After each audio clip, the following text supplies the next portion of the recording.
আল্লাহ তাআলা কোরআনুল কারীমের মধ্যে বলছেন যে অন্যায়ভাবে যদি মান কতালা নাফসান বিগাইরি নাফসিন আও ফাসাদি ফিল আরদ ফাকান্নামা কতালান নাস জামিয়া, কেউ যদি মানুষকে অন্যায়ভাবে হত্যা করে কিয়ামতের দিন যেন সে পুরো পৃথিবীর মানুষগুলাকে হত্যা করছে এই পরিমাণে আসামি হয়ে আল্লাহ তাআলার আদালতে দাঁড়াতে হবে। নাউযুবিল্লাহ। এখন আপনার কাছে প্রশ্ন যে এই কথা আমাদেরকে কেন বলছেন?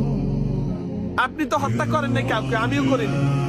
আমি যারে ভোট দিছি সে ভোটটা পাওয়ার পরে, নেতা হওয়ার পরে অন্যায়ভাবে মানুষকে হত্যা করছে, জেলে নিছে, জুলুমের শিকার করছে, ফাঁসির কাস্টে ঝুলাইছে। তার ক্ষমতা ছিল, ক্ষমতার পাওয়ার দেখায় অন্যের পাকাটি নিয়ে আসছে। তার ক্ষমতা ছিল, সে টেন্ডারবাজি করছে। বেশি দূরে না, আমাদের এলাকায় অরিজিনাল জায়গা, ধরেন আমার অরিজিনাল জায়গা, ওনার ক্ষমতা আছে, এই ক্ষমতা প্রয়োগ করে সে ওই জায়গা থেকে 12 গাড়ি মাটি কাটিলে দেয়।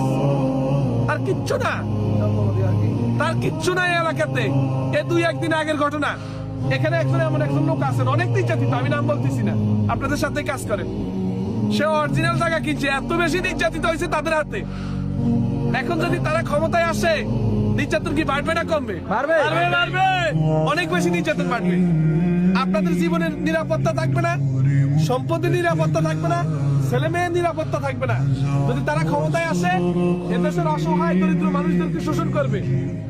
এদেশের একটা মানুষকে তারা সুখে শান্তিতে থাকার সুযোগ দিবে না। আসেন আমরা সকলে একত্রিত হই। আমি যে আয়াতটা পড়ছি সেটা হচ্ছে, আপনি হত্যা করলেন না, কিন্তু একজন হত্যাকারীকে আপনি সমর্থন দিয়ে ভোট দিয়ে তারা সংসদে পাঠাইছেন, এমপি বানিয়েছেন। কিয়ামতের দিন সে যে পরিমাণে অপরাধী হবে, আপনিও সেই পরিমাণে অপরাধী, কারণ আপনি তাকে সমর্থন করছেন। এজন্য ভোট এটা ফরজ ইবাদত, এটা আমানত আল্লাহর পক্ষ থেকে। বান্দার কাছে আল্লাহ তাআলা একটা আমানত রাখছে, যারে তারে দেওয়া যাবে না, যারে তারে সমর্থন করা যাবে না। যে ব্যক্তির কথা কাজে গরমিল আছে তাকে সমর্থন করা যাবে না। যারা টেন্ডারবাজি করে তাদেরকে ভোট দেওয়া যাবে না। যারা সাদাবাজি করে তাদেরকে ভোট দেওয়া যাবে না। যারা খতিবেরা মসজিদে কোরআন হাদিসের কথা বলে তাদেরকে বাধা দেয়, তাদেরকে ভোট দেওয়া হারাম, কবিরা গুনাহ।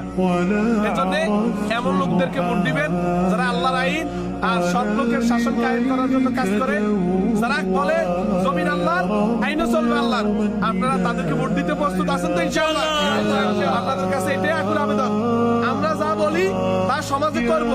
যদি না করি, আমরা যা বলি যদি না করি, তাহলে আমাদেরকে রাস্তায় দাঁড়িয়ে আমাদেরকে জবাবদিহিতা করবে। জামাত ইসলামীর কোন লোক যদি টেন্ডারবাজি করে, আমাদেরকে বলবেন, তার হাত তার সাথে থাকবে না। এটা জামাত ইসলাম তার হাত তার কাছ থেকে আলাদা করবে এবং ওই দলে তাকে থাকার কোনো সুযোগ রাখবে না।